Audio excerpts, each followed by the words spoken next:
Bonjour à tous. Au sommaire de l'actualité, ce lundi, un atelier régional dédié à l'élaboration des manuels de procédure et du cahier des charges techniques pour un outil de croisement automatisé des données fiscales s'est ouvert ce matin à N'Djamena, initié par le ministère des Finances en collaboration avec ses partenaires techniques. Cette formation s'inscrit dans une démarche visant à moderniser le système fiscal de TSEA. Promouvoir la cohésion sociale et le vivre ensemble dans le canton Joli, province du Moïchari, le réseau des artistes Voix du Vivre Ensemble a lancé une caravane de sensibilisation visant à promouvoir la cohésion sociale et le vivre ensemble dans cette localité en proie au conflit. À travers cette initiative, les organisateurs aspirent à instaurer la tolérance entre les différentes communautés.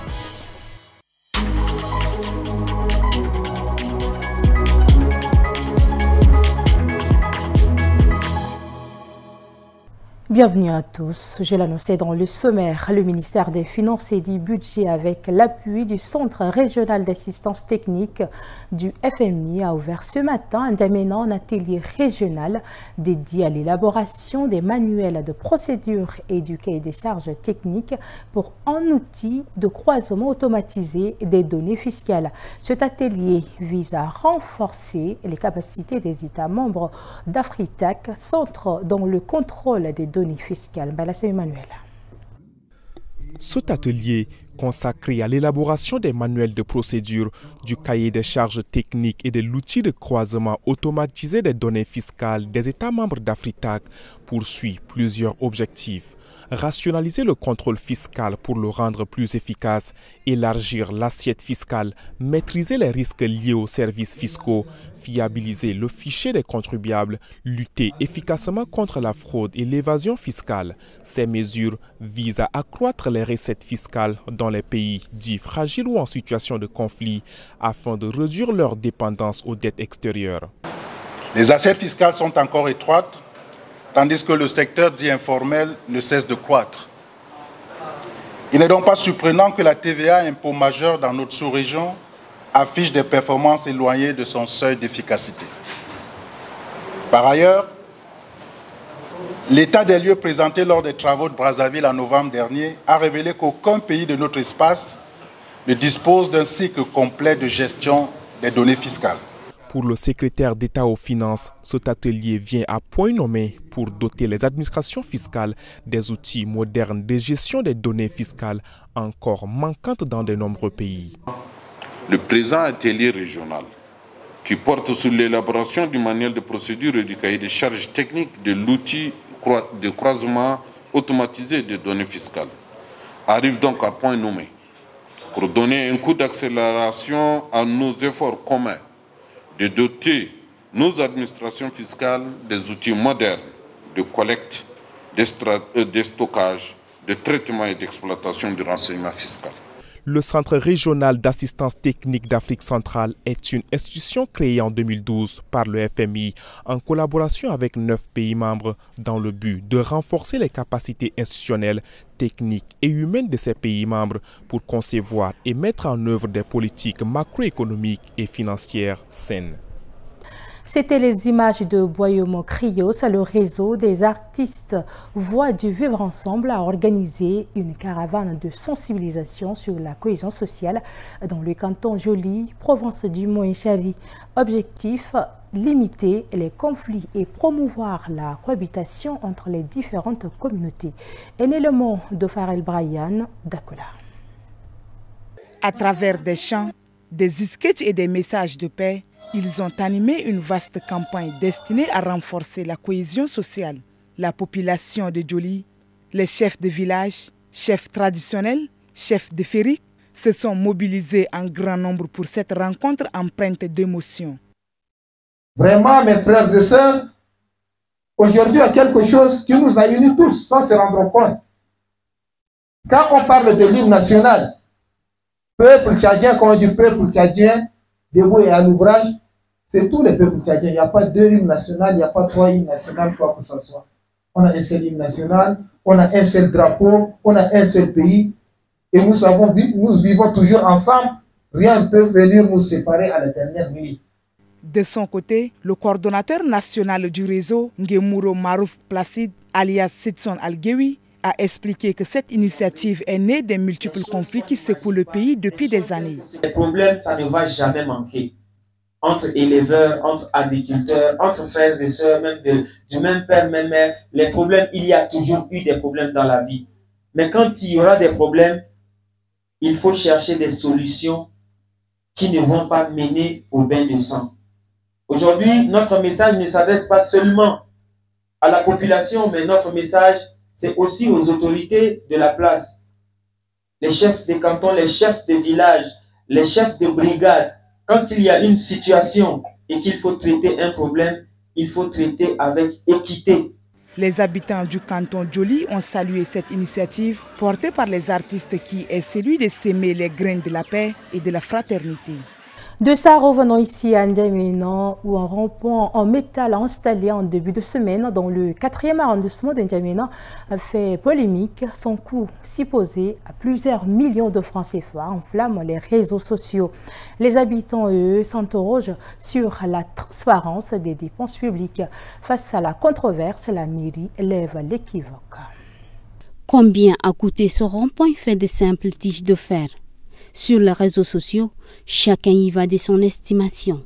5 millions de francs, 5 500 000. Des chiffres qui donnent le tournis pour ce que certains appellent déjà un tas de fer. Ce matin, dans les rues du 4e arrondissement, même incompréhension. Les riverains sont interloqués. J'estime que ce rond-point ne coûte pas plus de 200 000 ou 250 000 francs CFA. Il est construit simplement avec du métal et de la peinture. Je ne peux pas l'estimer à plus que ça. L'initiative de ce rond-point est bonne. Elle facilite la circulation, car auparavant, il y avait beaucoup d'accidents. Aujourd'hui, la situation s'est un peu améliorée. Ce rond-point ne coûte vraiment pas cher. Celui qui l'a construit est un menteur et un voleur. Il ne vaut certainement pas 5 ou 6 millions et demi. Dites-lui que c'est un voleur. Je n'ai rien d'autre à ajouter. Installé en début de semaine, l'ouvrage devait améliorer la circulation. Mais a-t-il vraiment coûté les montants évoqués ici et là? Nous avons posé la question à la mairie. Et la réponse est claire. À chaque descente sur le terrain, ce sont les citoyens qui nous interpellent. Et quand on y va, on filme toujours ce que nous avons réalisé pour en informer la population. Cette fois, on a seulement filmé. On n'a même pas évoqué les prix. Puis après, on a vu sur les réseaux sociaux que le rond-point coûterait 5 600 000 francs. Nous ne pensions pas que cela allait faire autant polémique. Ce rond-point ne vaut même pas 250 000 francs CFA. Il coûte à peine 100 000 francs CFA. La polémique ne faiblit pas. Le rond-point est bien là, visible de tous. Mais son prix réel lui reste toujours flou. Un flou que les contribuables du 4e arrondissement aimeraient avoir bien dissipé. Un flou que les contribuables du 4e arrondissement aimeraient bien voir dissipé.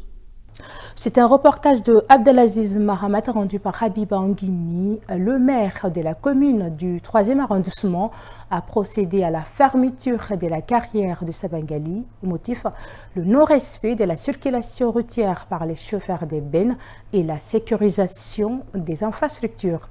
Des arguments jugés infondés par les exploitants de la carrière. Désormais, pas d'accès pour les bennes dans la carrière de Sabangali. Les engins sont garés sur ordre du maire de la commune du 3e arrondissement. L'autorité communale dit vouloir assurer la sécurité des infrastructures et veiller au respect de la circulation routière à travers cette décision. Mais les carriers ne l'entendent pas de cette oreille.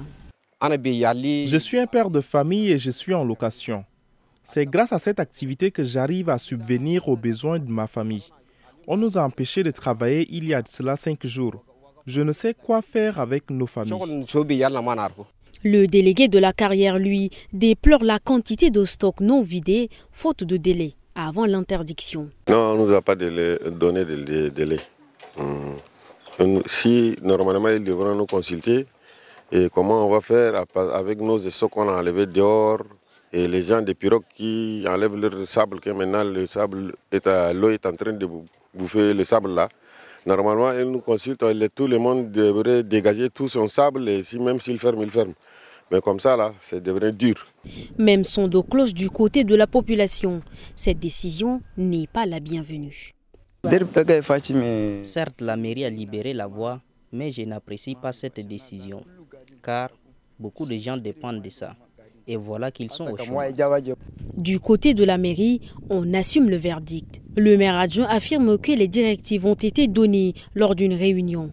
Respect de la circulation routière, couverture du sable pendant le déplacement et respect du sens interdit. Pourtant, les consignes ont été foulées aux pieds par les chauffeurs. Et lors de cette mise en garde, on a été clair qu'il n'y aura pas de